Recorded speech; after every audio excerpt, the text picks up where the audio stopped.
Welcome back to another Those Twisted Pines reading, dear researchers. Today we're going to be reading When Parallel Lines Diverge by Greenwolf and Jacob Conwell. Now without further ado, When Parallel Lines Diverge. July 25th, 2003, somewhere in northeast Portland, Oregon, two FBI agents knocked on a secluded apartment door. The sun's rays poured in through the windows, making the hallway stuffy with summer heat. After several moments of silence, the agents knocked again. The oldest wore her long auburn hair in a ponytail.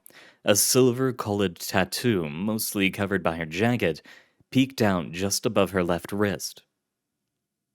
She frowned as rustling came from behind the door. No one answered. Her partner was a decade or two younger.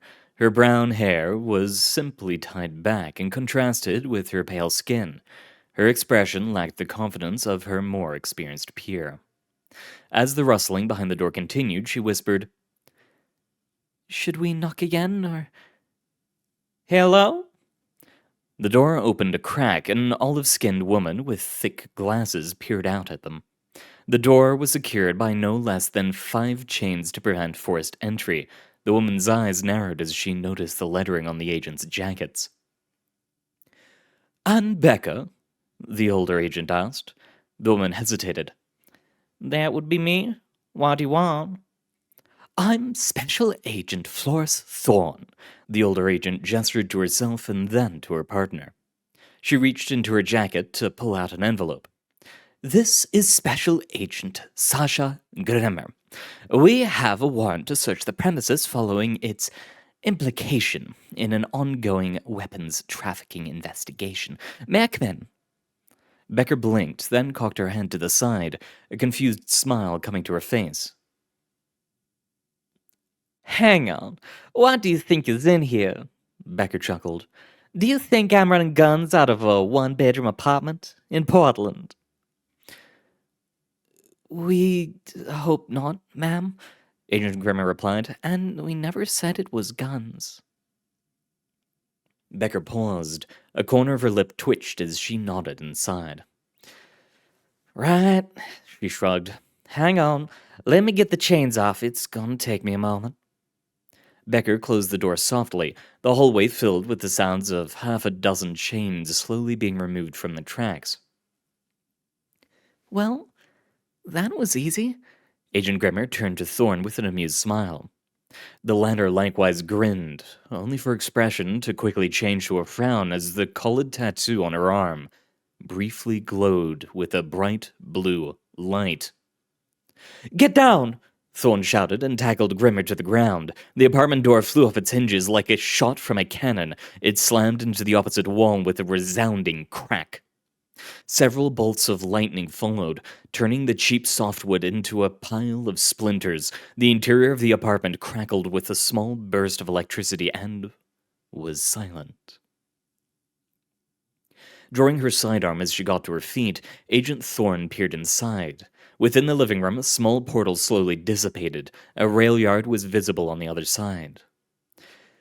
"Shit!" Thorne shouted. She dashed over to Grimmer, helping her partner to her feet. "We got to go, Grimmer, now!" "Thorne, hang on, Agent Grimmer was not able to finish her sentence. Thorne had already dashed through the closing portal and into the industrial space beyond. "God damn it!" the young agent mumbled to herself, then quickly spoke into her earpiece. "Suspects, can man, and is attempting to escape through the Bookland rail yard. Grimmer and Thorne in pursuit.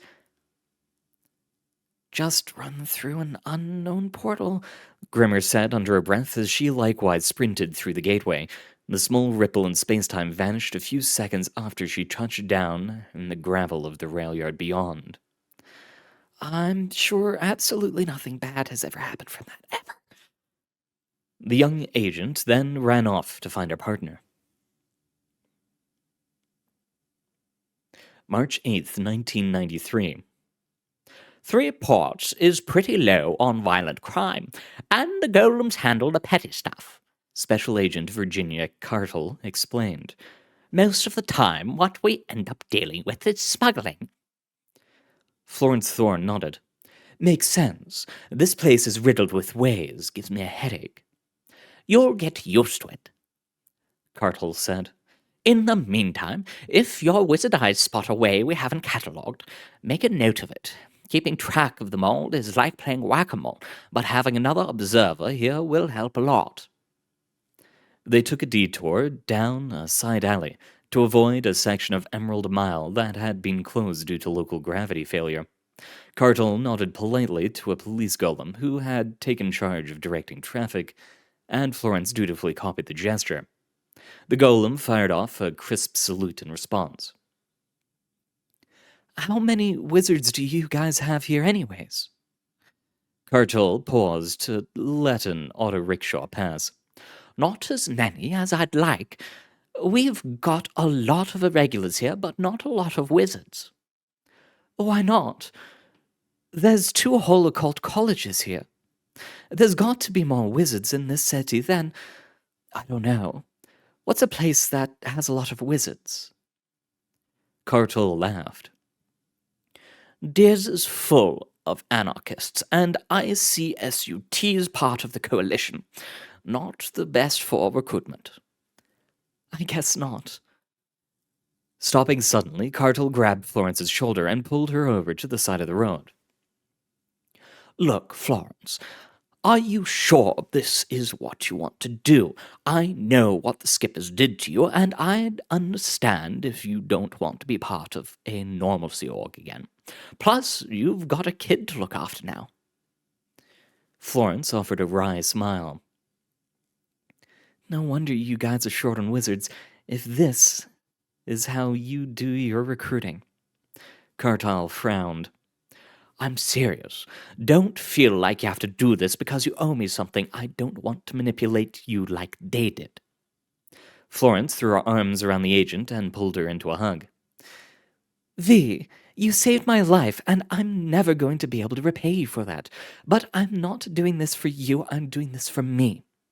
She pulled away after a few seconds, and when she looked up at Cartel, there was fire in her eyes. I need to prove that I can be more than just the Foundation's attack dog. Cartel studied her for a moment, then nodded. All right, as long as you're sure. She reached into her jacket and pulled out a leather case, which she handed to Florence. Knowing what was inside, Florence opened it carefully, revealing a newly minted FBI badge. Next to it, tucked into a transparent card holder, was a plastic ID card with her name and picture on it. Special Agent Florence Thorne, Unusual Incidents Unit. Florence looked up to see the senior agent smiling at her. Welcome to the unit, Agent Thorne. July 25th, 2003, Agents Thorne and Grimmer peered from behind the doors of a boxcar. A few dozen yards away, Becker was holed up inside a small maintenance shack. During her exodus from her apartment, she grabbed a bolt-action rifle. Instead of bullets, it shot bolts of lightning. She knows we can't wait there forever, Grimmer whispered. So why is she... A series of deafening cracks filled the air as bolt after bolt of lightning fired from the shack's window, striking 3 different rail cars across the yard. Oh, Grimmer said. That answered her question. Yeah, we gotta go, Flo, before she gets lucky and zaps us. Don't suppose you have a rabbit to pull out of a hat here or something? I hate it when you call it that, Agent Thorne replied and rolled up her left sleeve, fully exposing the tattoo beneath. The arcane markings glowed with a faint blue light once more. But yeah, I've got an idea. When I say go, I'm going to slam a rock into one of the other cars. That should distract her. I'm going to keep that up for a bit and make her think she's hit us. When she moves to escape, we grab her. Thorne then smiled at her young peer. Crazy enough to work, right? I mean, it's crazy, that's for sure, Grimmer replied. Hey, if you have a better plan, I'm all ears, but you better come up with it quick. I think, Grimmer began. The rail yard filled with the sounds of lightning striking the boxcars once more. One of the containers adjacent to them shook as it was struck. I love it, Grimmer continued. Let's go.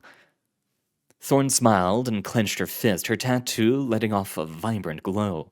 A dull thud could be heard as a rock slammed into a distant container. Just as Thorn had predicted, Becker took the bait. Another round of lightning shot forth from the maintenance shack as her attention was drawn away. Grimmer lost no time and immediately ducked out of their hiding place. She did her best to keep out of sight as she circumnavigated the yard, quickly positioning herself between the maintenance shack and the nearest rail yard exit. Within moments, Thorn's distraction, as well as the lightning, had stopped. It was quickly replaced by the sound of someone sprinting through the gravel. Grimmer took in a deep breath. She readied her weapon, then stepped out from cover. FBI free! Grimmer shouted, her words caught in her throat as she found Becker waiting, rifle trained at her head. The two fell silent. Seconds, lasting hours, ticked by. It's over, Miss Becker. Grimmer eventually broke the silence.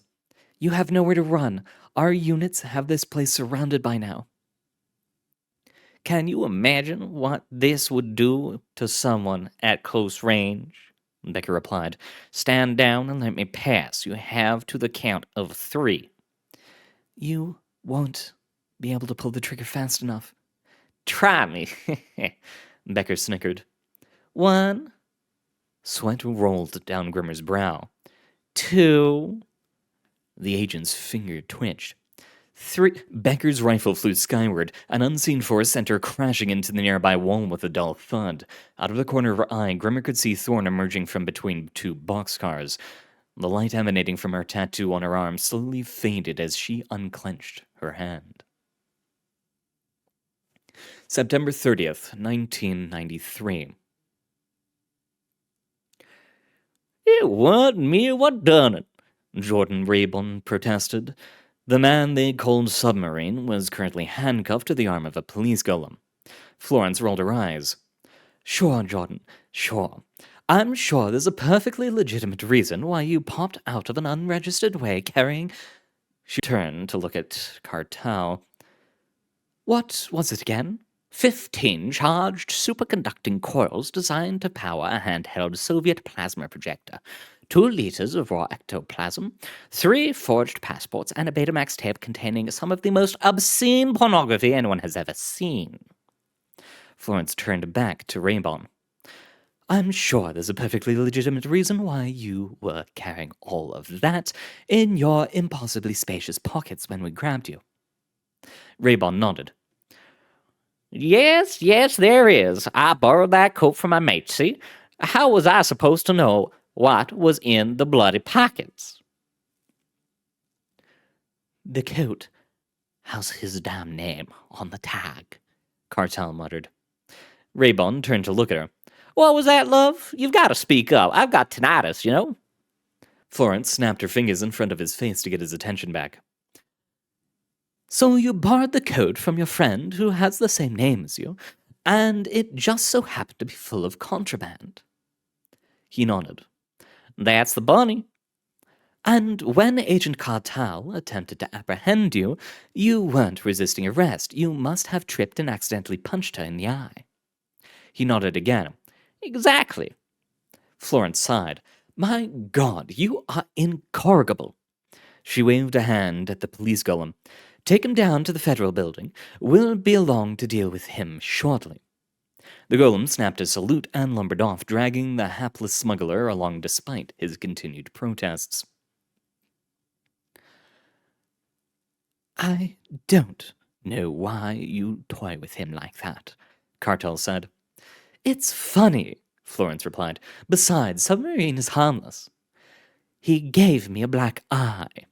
Mostly harmless, Florence corrected. I'm pretty sure that him punching you was really an accident.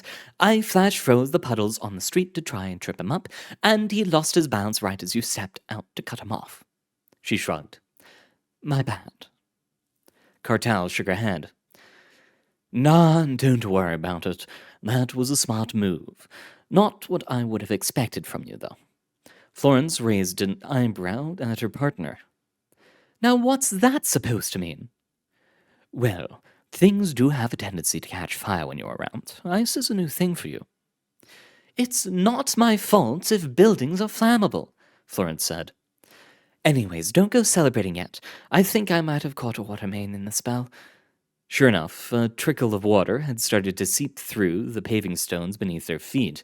Even as they watched, the flow was already increasing in volume. I take that back, Kartal said. This is your bad. Florence sighed. Come on, we need to go tell the mayor's office before the whole district floods. July 28th, 2003. Florence Thorne and Sasha Grimmer looked out of the second-story window of the Portland FBI field office. The former sighed, her expression that of someone arriving at work to see another parked in their designated spot. The latter scowled, a hot rage bubbling below the surface. From their perch, they could see a white van pull out of the parking spot. The logo of one spicy crust pizza was printed on the side. 4 months, Grimmer hissed. 4 fucking months working on that case. The skippers called dibs and grabbed her in 2 days. Florence didn't respond. Her eyes tracked the van until it disappeared from sight, at which point she turned and walked away. Thorne, Grimmer followed behind. Hey, Thorne, why aren't you more pissed off about this? You worked on this case longer than I did. Thorne shrugged. Oh, I'm livid, she said. But I've been around the block enough to know that if we straight up handed Becca off to the Foundation, something big has happened. That or the skippers have a very tempting carrot. Either way, I'm sure the reason is beyond our pay grade. Did you know? Grimmer asked. Thorne remained silent. Grimmer's brows crinkled with anger. Thorne, Grimmer repeated. Did you know? I had a vague suspicion, Thorne sighed, especially after we saw that rifle in the train yard. Grimmer frowned, closing her eyes before she gave a curt nod. That's that, then. The young agent turned to walk away. Before going too far, she looked back over her shoulder. Are you returning to the office in Three Ports? I've already got a new case lined up there, yeah. Thorne nodded. Probably for the best. A small grin then crept on Thorne's face. It was fun working with you again, Grimmer, she added. Let me know the next time you're in town. October 4th, 1994. Florence watched the alley behind the library patiently. They knew that Raybon was supplying a militant faction of the Serpent's Hand, but the unit had been watching all the known ways between Three Ports and the Wanderer's Library. That meant he had to be going through one of the baseline portlands. They had arranged for Raybon to be released on bail, knowing that he would break it. He had to know that they knew that, and so he had almost certainly found and disposed of the tracker they had put in his jacket. Which is why he wouldn't be expecting them to stake out every library in all 3 portlands. She spotted a flash of movement across the street, but further examination revealed nothing. Probably just a stray cat. After another few minutes, the garbage bin behind the library popped open and Jordan Raybon clambered out. She blinked. That was a new one, even for her. Only Submarine would have found, much less used, away inside a dumpster. He was a terrible liar, but an expert wayfinder. It was one of the reasons they hadn't tossed him in Paramax yet. He kept leading them to new ways. Raybon looked around carefully as he brushed off his coat. Once he was sure he was alone, he whistled twice. At his signal, the back door of the library swung open and a member of the Serpent's Hand stepped out. Gotcha. She swung herself over the edge of the library roof and dropped to the ground, slowing her descent with an evocation that was well practiced by now. As the 2 paracriminals turned towards her in surprise, she raised her left arm and conjured up a flame in her hand. FBI, don't move, she shouted. At exactly the same time this was happening, the mobile task force that was lying in wait across the street attempted to spring their ambush. Foundation, don't move. The task force leader shouted, raising his rifle and pointing it not at Raven or the hand member, but at Florence, unaware that she was a UIU agent.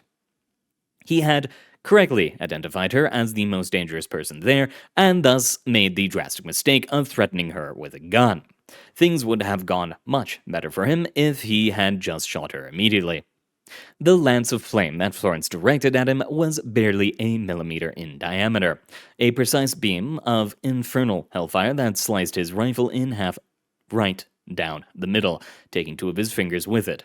He barely had time to register his loss of digits before a wall of raw force slammed into him with all the inertia of a speeding locomotive, launching him into the air and backwards into his men. Caught completely and utterly off guard, the task force members toppled like bowling pins. Taking advantage of the momentary confusion, Raven grabbed the hand member and tossed them into the dumpster, then dived in after them. The burst of aspect radiation that followed was all Florence needed to know that they had escaped.